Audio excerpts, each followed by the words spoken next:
Good morning, Internet. Welcome to SJU. Happy Friday. We've survived the week. I'm Joe Starr. I'll be your poor substitute for Roth, hosting the show this morning. Joining us, Billy Business. What's up, guys? Happy Friday, everyone. Happy Friday, sir. Thanks for joining the table again. Absolutely. I love it. Head writer of Honest Trailer, Spencer J. Gilbert. Present. And we have a very special guest, Ali Fazal. Star of Victoria Abdul. Thanks for being here, man. Thank you. Happy Friday. Is that what you say? That's what we're saying. At least around here. That's when the movie's released. So you're at Ali Fazal 9. We're the first. Did the first 8 get there first? I don't know. I still don't remember New to Twitter. why. It's so stupid. And then now I have to literally make all my handles 9. Yeah, it's probably like a lucky number or something, but I'm stuck with it. So Own it. There's 9. Yeah, you own it. Look, mine is when I was like 22, I was like, 187, which is I was like, the cop code for murder will be awesome, and now I have to live with that in my 30s. Hardcore Joe Starr. We're stuck with it. Guys, such a badass man. Well, we want to talk Victoria Abdul, and we have so many Judi Dench questions for you, and you said you weren't tired of them before the show started, so we're just going to bring them on. Roll up your sleeves. Roll up your sleeves. Here come the Dench questions.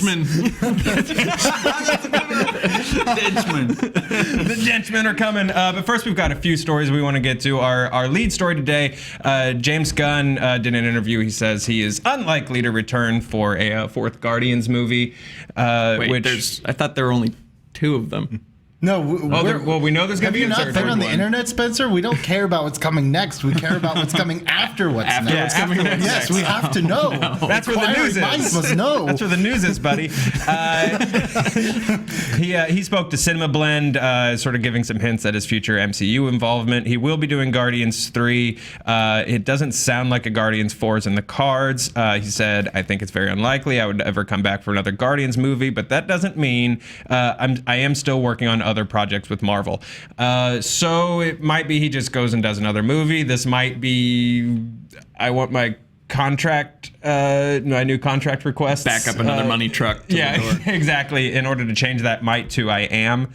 What other projects would you guys want to see James Gunn do if he leaves Marvel for a little while?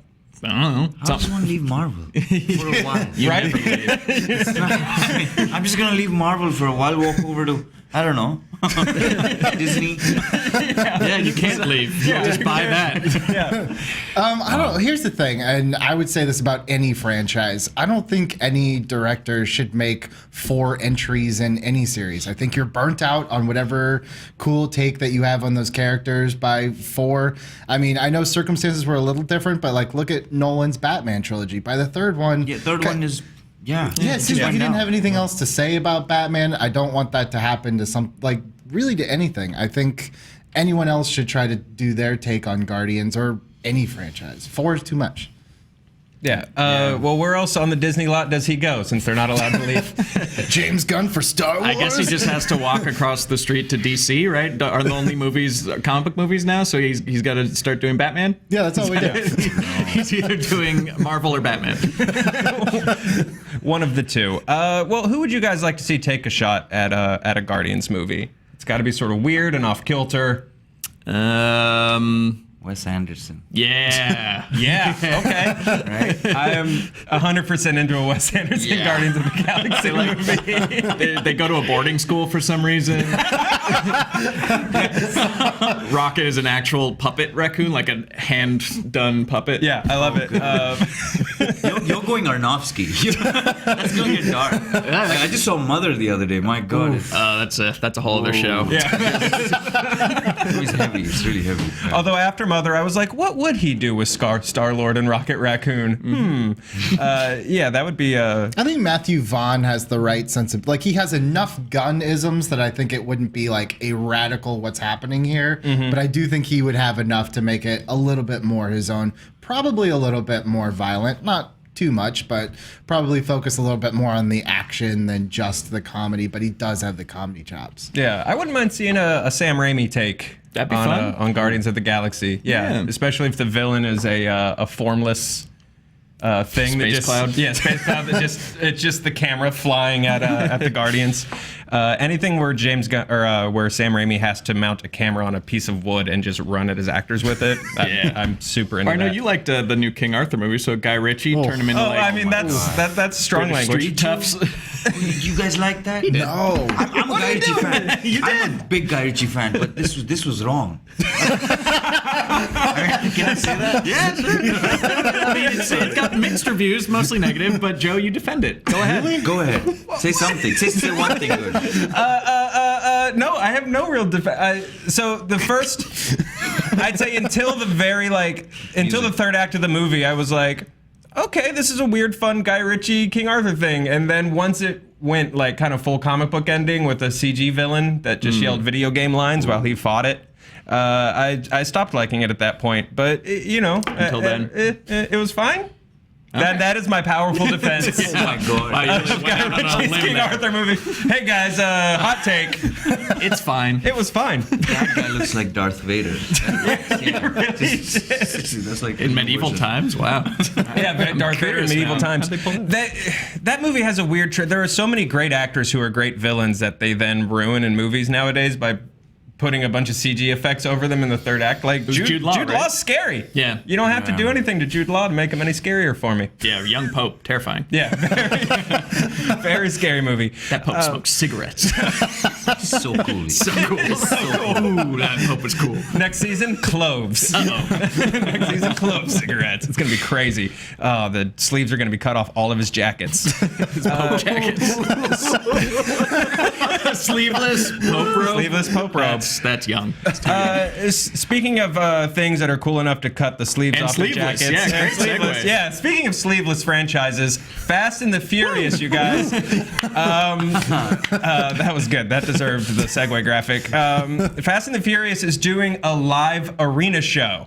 I am from Kentucky and grew up going to monster truck rallies and seeing big dumb robots eat cars, and I am so excited about the idea of a Fast and the Furious stage show. The crew is taking their show on the road in a huge global arena tour. The live show will transport fans straight into the world of Fast and the Furious, recreating the most awe-inspiring moments from the movies, along with new stunts and an all-new story. Yeah, this is so like Marvel did this with their Marvel live show. DC's been doing it. I mean, Frozen has a live show. It was only time for them to go after the demographic of Joe's. Yeah. I'm so into this. Well, you realize we have a Fast franchise veteran with us a right Fast now. alum. So what insight can you give us into the live Fast experience, and will you be appearing, and what car will you I'm not a drive? Fast alum. I was the I did a cameo. I did like 5 days. I mean, it was fun. It was nice. It was sort of nice to be part of this. It was this you were in the madness. Dubai section, right? In the, I was the in- building jump. Yeah, but we did. We shot some of the indoors in Atlanta. So I mean, The that was- Dubai of America.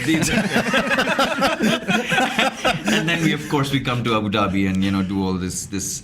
I think the shoot's pretty much like a live show. It is. God, like 51 cars, and I think the most expensive cars they had. The Sultan or whoever, the prince there, who gave the cars, and it's crazy. Yeah. Cool. It's larger than life. What thing is it? happening, What's yeah. it like jumping into an ensemble like that's been working together for 7 movies? Then at yeah. that point, Yeah, I mean, is that like intimidating, or is everybody pretty welcoming? what? They were very welcome. And Vin Diesel was. I mean, he's so cool and so accepting and so. Because they were there, and my scene was with all of them. So I'm standing on one side, and they're all sort of there. So like literal first day of school, like what scenario? They're all, and that moment happened because Paul Walker's there, and Vin Diesel, and Tyrese, and Ludacris, and Kurt Russell. I mean, he walks in, and he was. I think that was his first sort of time he came in, and yeah, it was a little like, wow. Well, it's pretty cool. who was more intimidating, Vin Diesel or Dame Judi Dench? I think Dame Judi Dench. No, she's sweet. She's so sweet. God, she's not. Well, let's talk Victoria and Abdul a little bit. Obviously the relationship. She's playing the queen. You're playing a guy who sort of gets brought in. She makes him a footman, and then they sort of become friends. What was your relationship like with Judi Dench, sort of off camera? Like, did you guys become friends? Did she have any? Well, it was pretty similar because this was my first time to London. ever in life. I don't know why. I've traveled before, but just the first time I went to London, and then I meet royalty, which is, Judi Dench. I walk in, I'm this stranger who's so they set it up like an Indian arranged marriage. Literally, like she's in one restaurant sitting waiting for me. I'm coming in, and it's this picturesque little countryside thing happening. And I walk in, I had my little fan moment. She gives me the warmest hug. Just walks up and hugs me, and that's it. And then you're just easy with each other because she's Judi Dench. Yeah. But yeah, from then on, because Stephen Frears, who's our director, he didn't keep formal rehearsals. So you come in, do your job, that's it. So Judy and I would be running about trying to get rehearsals done, and because I knew my Urdu, which came in handy, and so I'd sort of sit and teach her that, and she'd give me intel on MI6 and Shakespeare, and that was good. We did the English things. We took walks, had tea, Very English. and scones. So that qualifies for friendship, I guess. I don't know. Well, we were talking a little bit about the press tour and her kind of keeping things interesting. And she's badass, right? You said Judy. Sorry, I gotta announce this. Judi Dench owns the coolest fidget spinner. Done. That's it. Done, right? can we change the headline of the video? Judi Dench fidget spinner. I don't own one, man. And she whips it out the other day at Venice. At the Cipriani, we're sitting. George Clooney passing by. No, that's not the highlight. It's the fidget spinner. And she goes, hey. What's up? I'm like, Dame.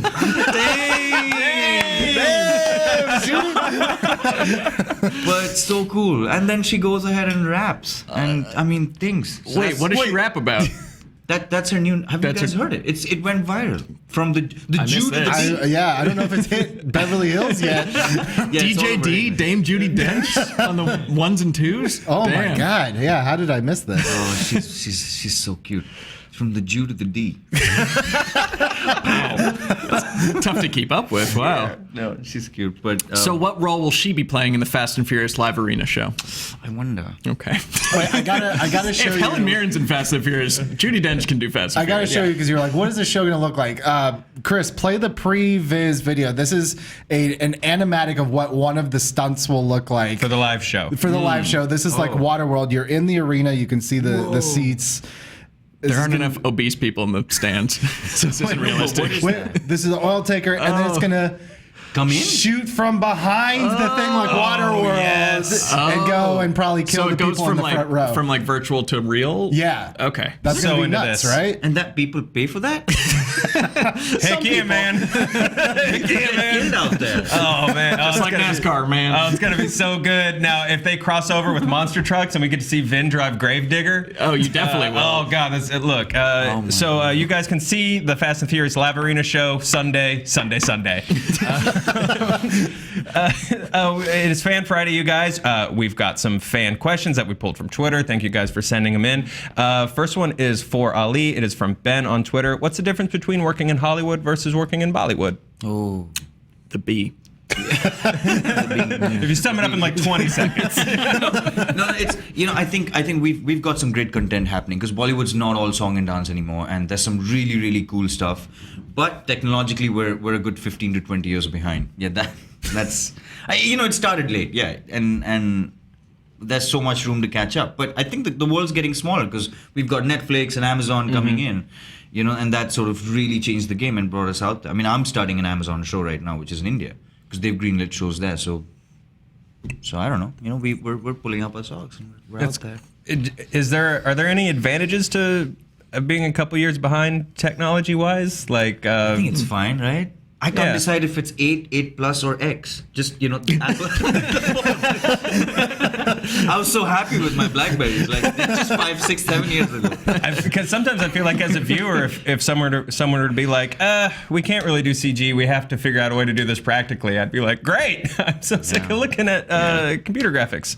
Yeah, it's also because when you get it wrong, it really stands out. And that's just, it's that cringe moment. Mm-hmm. So I'd rather not have it than do it right. But I'm sad to hear that song and dance is going out of fashion. No, I it's feel not like going to go out. I mean, we love it. Like, we take pride in it, and I think that's great. But you're also going to present, some really good cinema that is meaningful and some good storytelling that matches up with world cinema. Cool. David asks, what are your thoughts on Tarantino saying he wants to direct a Star Trek movie? Can I just stop? No, wait a second. Because I had to look this up.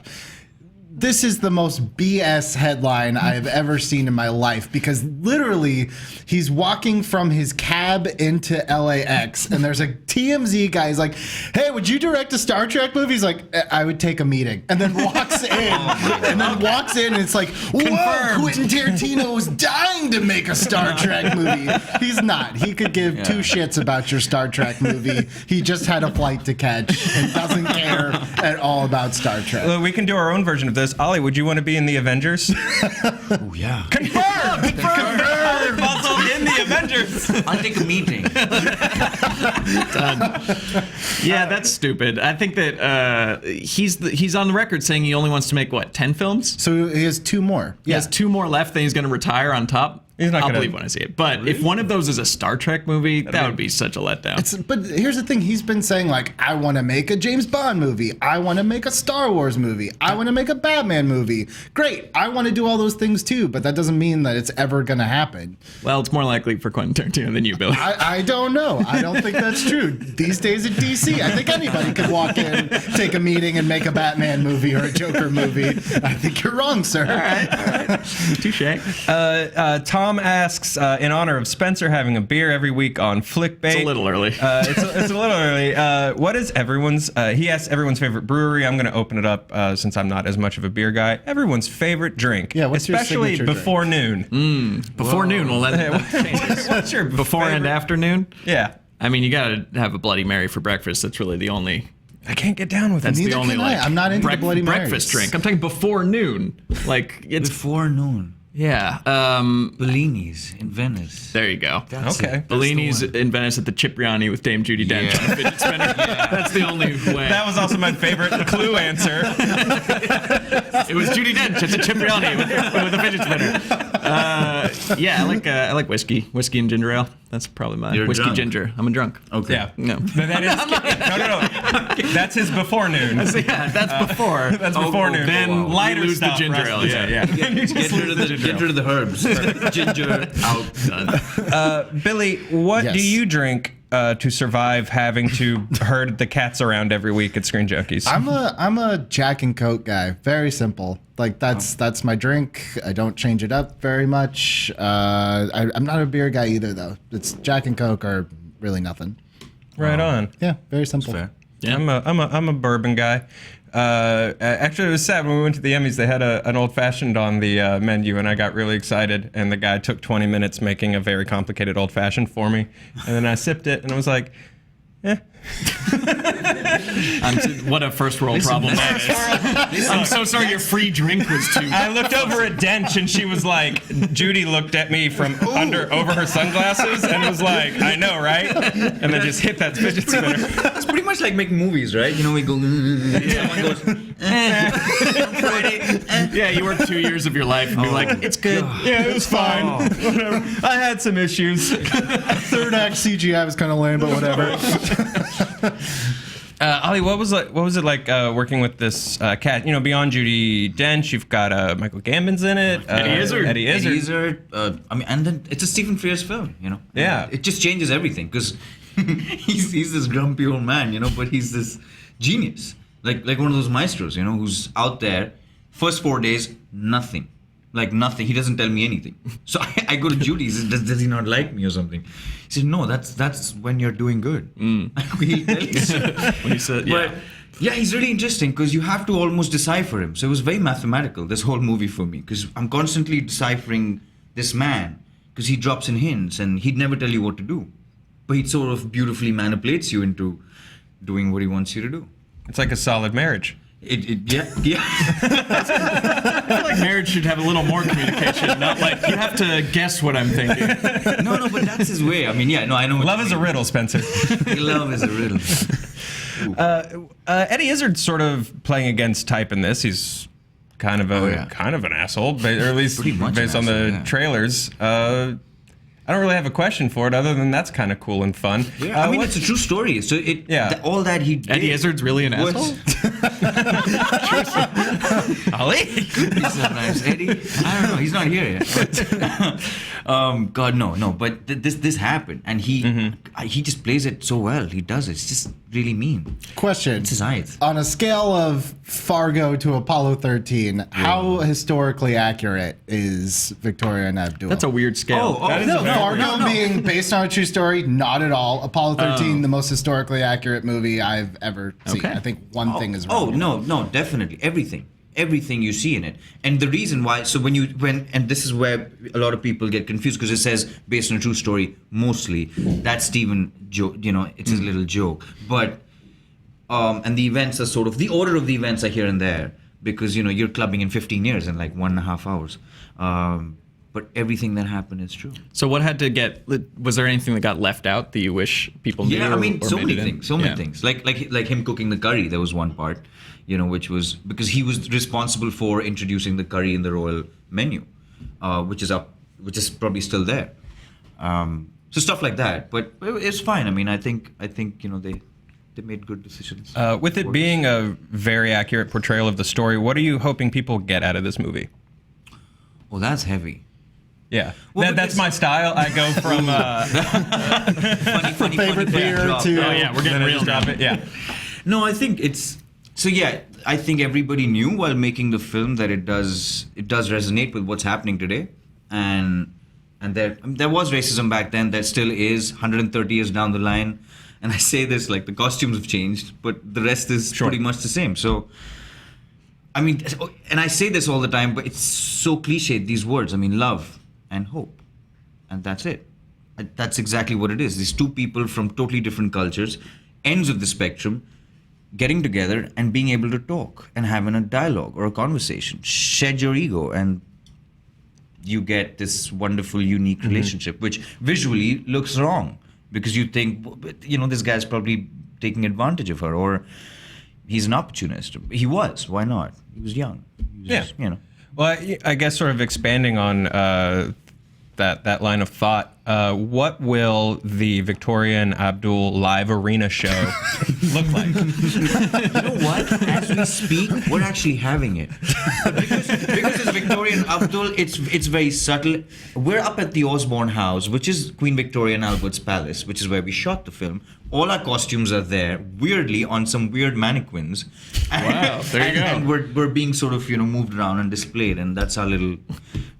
I like it. non-CGI, non-technology. 15 years behind. show. show. Yeah. Put it like just a little bit of pyro, and I think that'll be a really solid show. Ali, thank you so much for joining us, man. Thank you. We really appreciate it. Victoria and Abdul opens today in LA, New York. It opens wide October 6th. Make sure you guys go see Better it. than the King's Speech. If you like, I'm saying it. I'm saying it. If We have the same cinematographers. There you go. Yeah, Danny Cohen, he's a genius. So he shot that and he shot this. So he wouldn't like that, but yeah, it's better. If you like unlikely friendships between royals and commoners, and you didn't like the King's Speech, check it out. This is your movie. Spencer, thank you for being here, sir. Thanks, Joe. Billy. Always a pleasure. Yep, you're going to get to rest tomorrow and then start drinking again on Monday. Yep, Jack and Coke at 5 o'clock, right after Flickbait, 4 p.m. live. ScreenJunkies main channel. Oh, it's going to be a doozy today. I know some of your guys' segments in. It's going to be a good one. It's going to be a weird one. Guys, make sure you hit Ali up on Twitter, and we'll see you next time. Have a good Bye. weekend.